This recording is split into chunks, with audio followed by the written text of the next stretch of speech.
आपका वो नारा मुझे फिर याद आता है जो जामा मस्जिद की सीढ़ियों पे उन्होंने लगाया कि मुसलमानों तुम कहां जा रहे हो, यमुना की तट जिस पे तुम वुजू बनाया करते थे तुम्हें पुकार रही है, मुसलमानों तुम कहां जा रहे हो। वो अहमद मदनी साहब का बयान, मौलाना अबुल कलाम आजाद की सदारत, महात्मा गांधी की क़यादत और पंडित जवाहरलाल नेहरू की सदारत ने मुसलमानों को मजबूर कर दिया कि वो आज हिंदुस्तान के मसाजिद, मदारिस, खानका, कब्रिस्तानों की हिफाजत करें।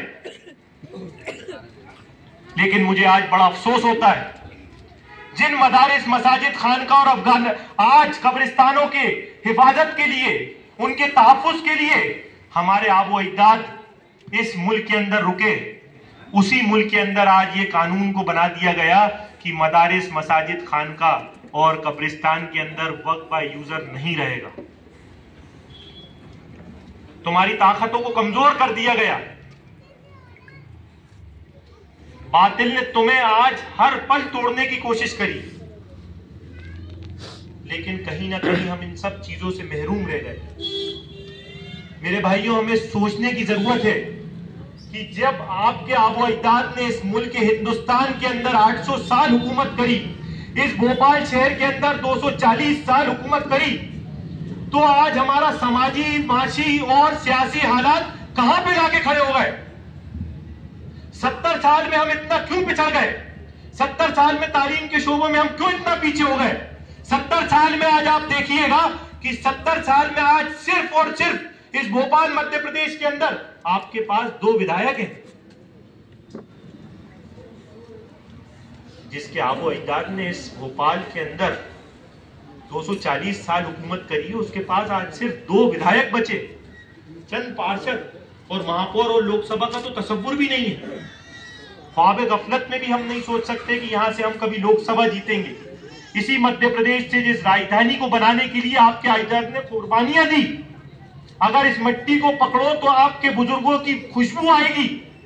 इस मिट्टी के अंदर मैं पूरे यकीन से ये बात कहूंगा कि आपके बुजुर्गों की कुर्बानी की खुशबू आएगी, क्योंकि जब जब इस मुल्क हिंदुस्तान के अंदर किसी फिरंगी हो या किसी बातिल ने अगर यहां पे जुल्म किया है, तो अगर सदाएं गूंजी है तो वो कोई और नहीं, आपके आबो अजदाद टीपू सुल्तान की सदाएं गूंजी है। अगर किसी ने कुर्बानी दी है तो वो कोई और नहीं, वो टीपू सुल्तान थे। हिंदुस्तान के अंदर जब जब इस सूबे सरहद की मां, बहनों, इज्जत, नौजवानों की और आबरू की हिफाजत की बात आई, तो मैं बड़े फक्र के साथ कहता हूं कि हिंदुस्तान की सरहदों की हिफाजत करने के लिए वो आप ही के आबो अजदाद थे, जिनका नाम था सिराजुद्दौला, जिन्होंने इस हिंदुस्तान को खून से सींचा है। मैं याद दिलाना चाहता हूं कि वो 1857 की जंग, जब फिरंगियों ने उस मुल्क हिंदुस्तान के अंदर इस मुल्क को गुलाम कर आवाज एक सदाएं बुलंद हुई, जो आप ही के आबो अजदाद बहादुर शाह जफर की हुई, और 1870 बहनों की इज्जत और आबरू की हिफाजत के लिए आज देखिएगा कि उनका क्या हाल हुआ। कहते हैं ना कि 2 गज जमीन भी ना मिली को है यार।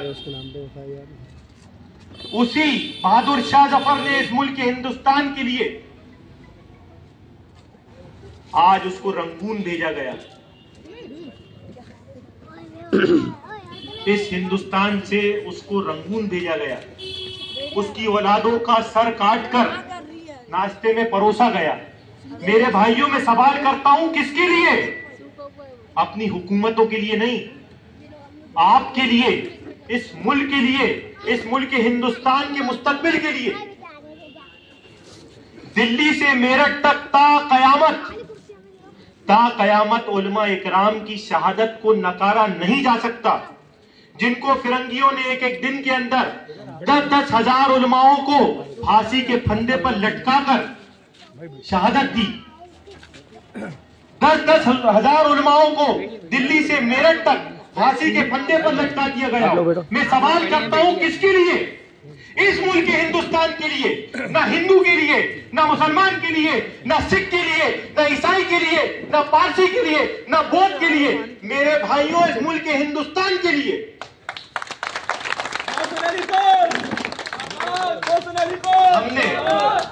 हमारे आबो अजदाद ने बड़े फक्र के साथ और बड़ी जिम्मेदारी के साथ ये बात कहता हूं कि जब जब